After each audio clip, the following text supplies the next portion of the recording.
Christ Triumphant, July 22nd, Daily Devotional by Ellen G. White.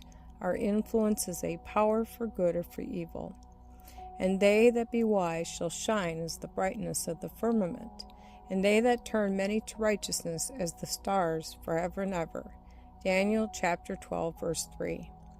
True Christians will have an experience like that of Christ in the wilderness of temptation, especially those who engage in rescuing souls from the snares of Satan.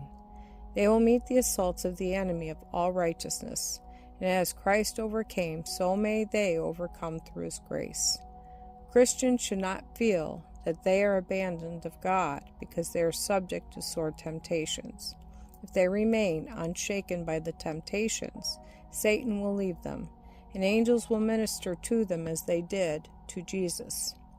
There is no comfort equal to that which Christians enjoy when the tempted soul has patiently suffered and Satan has been vanquished. They have borne witness for Jesus, relying wholly upon the Word of God. It is written, and thus have resisted every advance of Satan, till they have beaten him back and gained the victory. Let us in no case depreciate people because they are severely tempted, and the billows seem to go over their head. We must remember that Jesus was sorely tempted in all points like as we are, so that he might succor all who should be tempted. We all have a personal influence. Our words and actions leave an indelible impress.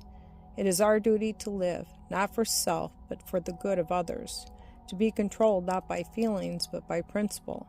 We should consider that our influence is a power for good or for evil. We are either a light to cheer or a tempest to destroy.